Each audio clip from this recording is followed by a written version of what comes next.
Bismillahirrahmanirrahim. Assalamualaikum warahmatullahi wabarakatuh. Pada video kali ini kita akan membahas mengenai aplikasi dari matriks. Nah, kegunaan dari matriks adalah yang pertama untuk menyelesaikan sistem persamaan linear dua variabel. Ini dia rumusnya. Jadi, menyelesaikan sistem persamaan linear dua variabel. Salah satu di antara penggunaan inverse matrix adalah untuk menyelesaikan sistem persamaan linear. Tentu saja teknik penyelesaiannya dengan aturan persamaan matriks. Jadi ini adalah SPL, dua variabel dirubah jadi matriks. Ini dia matriksnya. Lalu dari sini kita lakukan perpindahan ya.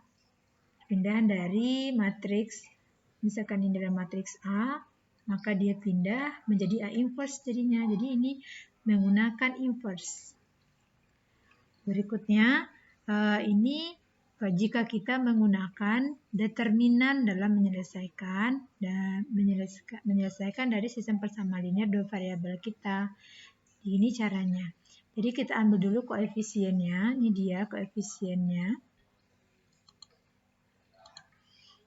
A11, B1, A2, B2, ini adalah determinan yang kita cari, sedangkan determinankan. Kemudian untuk DX, yaitu kita mengganti. Jadi kalau DX itu kita mengganti kolom pertama kita itu dengan C. Ini DX, jadi A ini kita ganti dengan C1, C1 dan C2. Nah, jadinya sekarang untuk DX, C1, B1, C2, B2. Nah, untuk DY kita mengganti. Untuk BY kita mengganti Y-nya yang kita ganti. Nih ya, Y-nya yang kita ganti C1. A-nya tetap, C-nya yang berubah. Untuk X sama dengan DX per DY, Y sama dengan DY per DX. Nah, ini contohnya jika kita menggunakan inverse. Nah, ini jika kita menggunakan determinan. Kemudian sistem persamaan linear 3 variabel. Untuk yang 3 variabel, kita juga yang pertama kita lihat menggunakan determinan. Ambil dulu di sini, cari D dulu, yaitu koefisiennya A, B, C, D, E, F, G, H, I. A, B, C, D, E, F, G, H, I, J, gitu ya. Kemudian kita cari DX.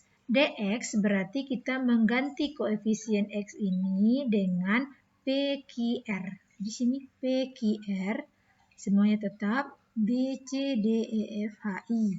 Nah, kalau DY berarti kita merubah koefisien dari Y ini dengan PQR. Yang berubah koefisien Y saja. Nih, PQR. Sedangkan untuk yang X dengan Z tetap ADE, ADG, ADG. Untuk Z tetap CFI. CFI gitu.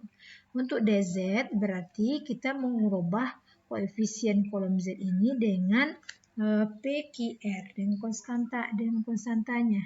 Seperti itu. Setelah diperoleh determinannya, maka kita cari X, DX per D, Y, DY per D, Z, DZ per D. Nah, kalau untuk metode inverse yang kita lakukan yaitu menggunakan konsep AX sama dengan B. Jadi A untuk menentukan X ini berarti A ini kalau dia pindah ruas ya ke sebelah kanan menjadi A inverse dikali B. A inverse ini rumusnya 1 per determinan dikali A join dari A lalu dikali B. Nih, ini contoh. Nah, sini selesaikan. Jadi contoh, tentukan nilai yang memenuhi persamaan ini dengan dua cara, determinan dan menggunakan inverse. Ini untuk menggunakan determinan. Cari D-nya dulu. Ini pakai sarus. cari D, kemudian dapat D, dicari DX, kemudian dicari DY, dicari DZ. Nah, setelah dapat semuanya, lalu kita masukkan ke rumus X sama dengan DZ per D, berarti DZ 19 per min 19 per min 9 dapatnya 1, ini dapatnya, Y-nya dapatnya min 1, Z-nya dapatnya 2. Ini penyelesaiannya 1, min 1, 2. Sekarang kita selesaikan dia menggunakan inverse. Cari dulu determinannya, dapatnya min 19. Kemudian kita cari kofaktornya, dapatnya ini, dapat A join. Dari A join nanti kita selesaikan lagi menggunakan rumus, dapatnya ini 1 min 1, 2.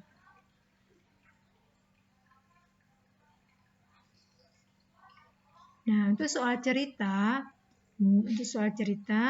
uang Yuda, Laras, dan Dinda semuanya adalah 1 juta. Uang Laras dan Dinda bersama-sama adalah 105, sama-sama adalah 155.000.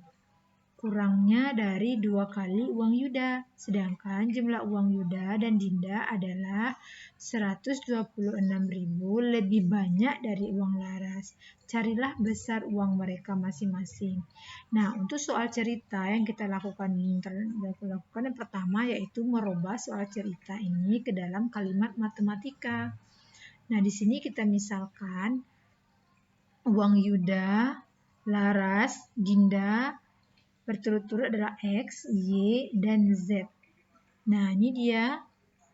Nah, bentuknya itu harus berbentuk sistem persamaan linear 3 variabel di sini. Karena X, Y, Z. Ini kan posisinya ini harusnya pada baris pertama, pada kolom pertama itu X, ini ada Y, maka kita sederhanakan lagi dia.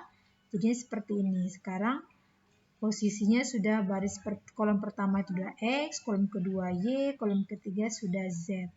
Nah, dari bentuk ini silakan diselesaikan nanti apakah menggunakan determinan, apakah menggunakan inverse. Kemudian untuk menyelesaikan determinannya boleh menggunakan OBE, boleh menggunakan SARUS, boleh juga nanti menggunakan ekspansi kofaktor. Begitu juga kalau kita ingin menyelesaikannya menggunakan metode inverse. Boleh inverse-nya itu menggunakan OBE, boleh juga menggunakan rumus biasa. Nah, semua cara itu nanti akan menghasilkan jawaban yang sama. Nah, semoga bisa dipahami dari penjelasan ini. Silakan dipahami lebih lanjut dari bahan ajar yang dikirimkan. Demikian, Assalamualaikum warahmatullahi wabarakatuh.